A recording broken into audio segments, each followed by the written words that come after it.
in Rockford, Illinois. And today we are going to be engineering and designing structures using spaghetti and marshmallows as part of our Playful Learning at Home. As you can see, I've already been having some fun with this myself. I built 3 different types of structures, 3 different shapes. I have a triangular structure here,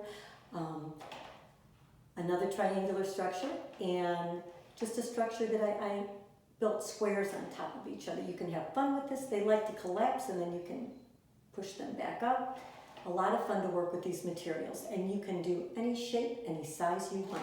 But let's get started with the base. So the base or foundation of the structure that you make is the most important. You want to make sure it's solid.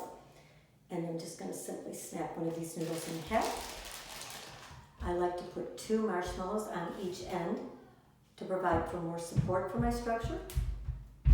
And there, one snapped in half already. If they snap in half or snap into little pieces, push them aside and you can add them to your structures later. So we're going to put our marshmallows back on. And then you simply just attach the spaghetti noodle into the marshmallow, and it just sticks like that. You get 2 more marshmallows. I like to use the colored marshmallows for fun, but you certainly don't have to. Adds a little color to your design. Take another noodle out and break it in half.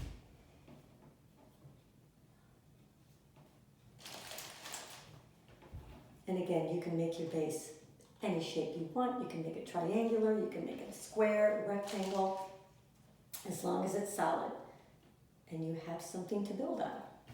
So here we go. We're going to put our last piece of our base in, stick it to the marshmallow,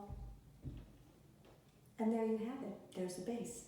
So again, I challenge you to build as tall as you can, build different shapes on top of each other, design it on paper first and recreate it 3-dimensionally. If you build these structures, please do share them with us and hashtag Discovery Center Science on our Playful Learning at Home webpage. Thanks for playing today. Subscribe for more daily science, crafts, and activities, or visit the Discovery Center Museum Playful Learning at Home webpage for more information.